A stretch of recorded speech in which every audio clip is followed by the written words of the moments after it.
we are in like bizarre land with this. The Switch Lite, the Switch Redbox, and the Switch OLED are all going up in price on tomorrow, actually, the 3rd.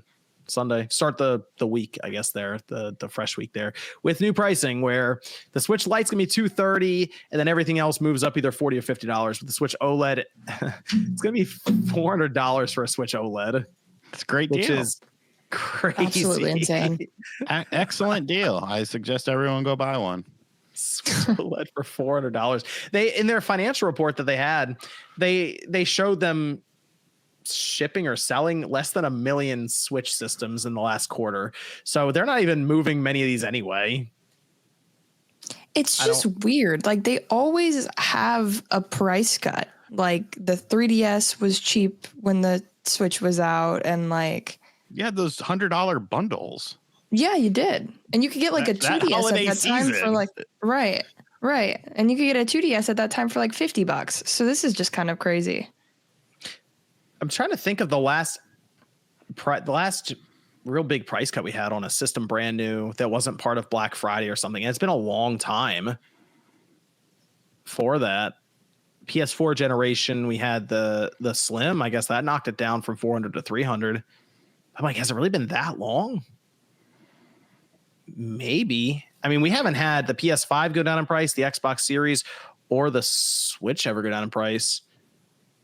And it's so strange to be that the old timers. There it is. I mean, it's why right there. Yeah. It's so strange that you're viewed as old if you remember a time where systems went down in price throughout a generation, because it's been that long. It's been like more than a decade now. John, it's market conditions. Okay. That's clear. It's clear as day. It's market conditions. And if you say anything else, you're wrong. It's the market conditions. Is that like the out for everything? It's market conditions. It's the blanket. Yeah. They've been, all these companies have been using that blanket. It's nice. It's cuddly. Yeah. Cause the Xbox Series went up to 600. It hasn't come down yet. You guys don't think the tariffs are anything to do with this? It seems like that could be a potential. I mean, factor. are they still shipping them internationally, or are they focusing on the Switch too? How many of those? Like, it's not like they're sending a lot of Switch Ones to America right now. Like, the Switch Ones, a lot of them are here or sitting at a warehouse or something like that. So, I mean, it's foolish to say no, it doesn't play a role whatsoever. But I also feel like people use that as an excuse because, like we've talked about before, if tariffs go up and then prices go up, but then if the tariffs go down, the prices don't go down. True. Yeah. Right. So like that's the so it's like them adjusting, I think, and then being greedy at the same time. Right. Like they wouldn't throw it up that high. I mean, if they didn't think they had to. Think of it like this. Do you think that they were making tons of money on those 3DSs and 2DSs that they were selling at rock bottom prices?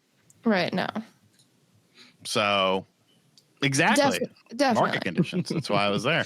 But no, you know what I'm saying? Like if you look at the price cuts of all these systems, like, yeah, they're just getting rid of these systems. The $50 GameCubes that you would walk into Target and they'd be on display there. It's like, yeah, we're getting rid of them. Like the $20 Dreamcast, the $20 Atari Jaguar that I wanted so bad. They had racks of them at KB Toys. You think Atari was making money on those? No, like, you know, you clear them out to move on to the next thing. And, you know, but video games are very different now. You know, the role that shareholders play is very different. Video games has become a much, you know, just look at the GameCube era, because I really feel like, you know, I guess you could say by extension the Wii, but the Wii was always kind of cheap. But like during that era, the video game industry was nowhere near as big as it is now. So when things become bigger, more money comes into it, more investors come into it, you're now answering to a lot more people. And you're now hyper focused on, you know, making up that money somewhere. And even though these companies sit there and tell you we're making record profits, everything's great. Oh, fuck, we got to lay off like a bunch of people. Sorry, but we're making record profits. Everything's great. Oh, by the way, we got to raise the price of some stuff. But, you know, sorry about that. Market conditions. Like, does it play a role? Yes. Is it as big of a role as these companies make it out to be? No. I think Nintendo is willing to eat up some of their margin on the Switch too, because I think they're terrified of going over $500 for that thing. Like They should be. They do not want to do that, but I don't think they care to lose money on a Switch 2 or even or a Switch 1. I'm sorry, and break even. So if the tariffs come in and they move the line a little bit the wrong way for them, it's just more expensive now, whatever, because we're not trying to sell them that much anyway. But I do question if the PR hit is worth it when you're shipping 1 million Switch 1s in a quarter. Right. Yeah. It's like, is it worth doing that? It's kind of dumb. Now, there's a psychological aspect to it where you could go, that Switch system, that Switch OLED is $400. What are you doing? I might as well get a Switch 2. Yeah. The Switch 2. It's $450.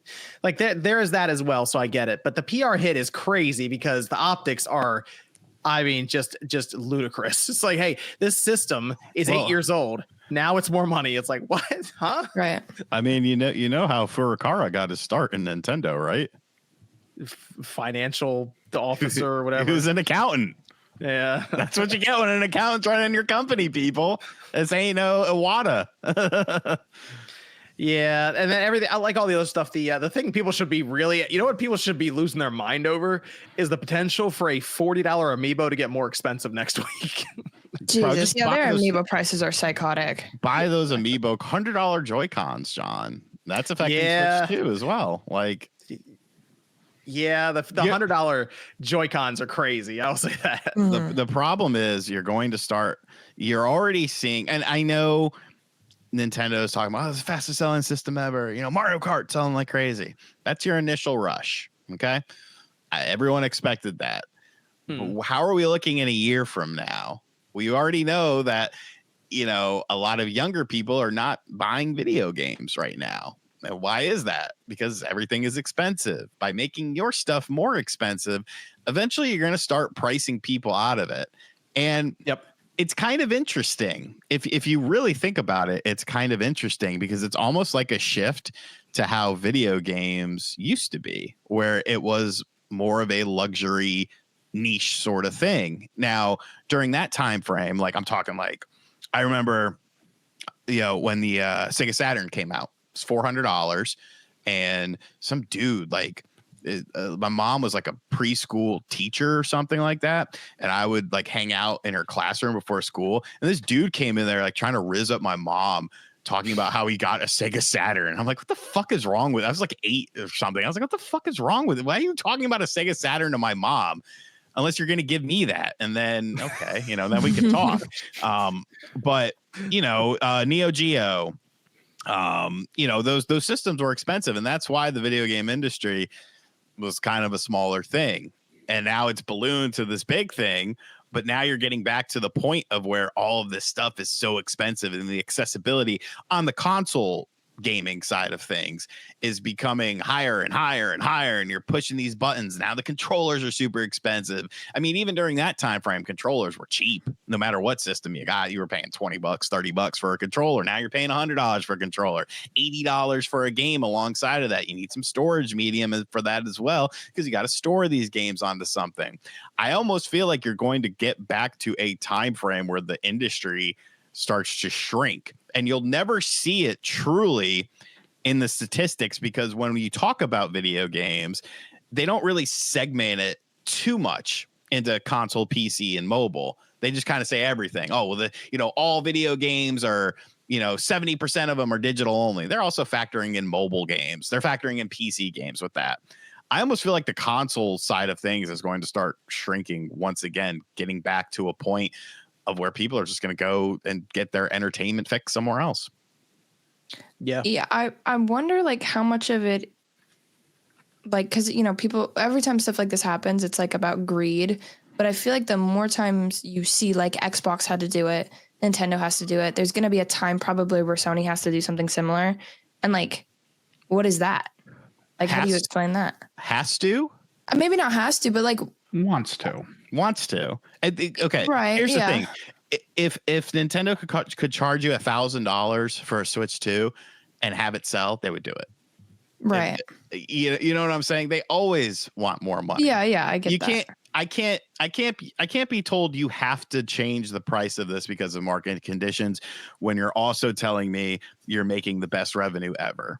Like you can't. That would be like going to McDonald's and a cheeseburger being $20, but they just recorded a record profit. So we had to do this. Sorry. It's like, no, you didn't have to do this. Do you think this is just an effect of like capitalism? I think it's an effect of the industry growing too big. Yeah. Too big too soon, potentially. Well, because also like this is what's happening in movies right now as well. In a lot of ways, like a lot of studios are getting so big and huge that they're just putting out crap at this point. And it's like, yeah, and people are over it. So I wonder if that shift does start to take place with games too, and people just start to like ignore them to a certain extent after this. Yes, I think it's an inevitability because it's getting to a point of where do I want to buy this $80 game and $100 controller, or do I want to buy dinner for the week? Like, you know what I'm saying? Like, some of us that do this show, they don't, you don't got to worry about that. You're doing all right.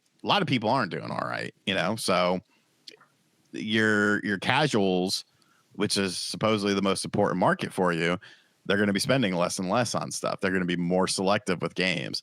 And then that creates the trickle effect. Go back to Battlefield. We want 100 million players. What happens when they don't get 100 million players? Layoffs, potential studio closures.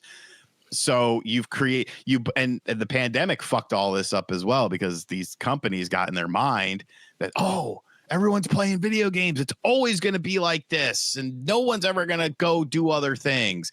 And so they grew their companies, and now you're seeing the residuals of that. It's a very nuanced discussion, which is why when people say, tariffs, it's market conditions, it's like, you're not looking at the full picture here. You have to look at the full picture of what is happening with it. In my opinion, you want to disagree with me? That's cool. Awesome. I don't care.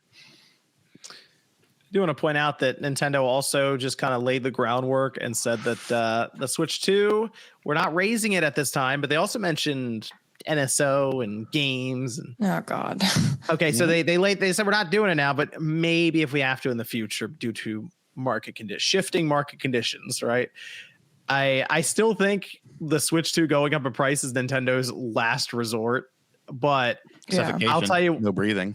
Thank you. I'll tell you what wouldn't shock me is NSO going up in price instead. They start moving around things like subscription service pricing.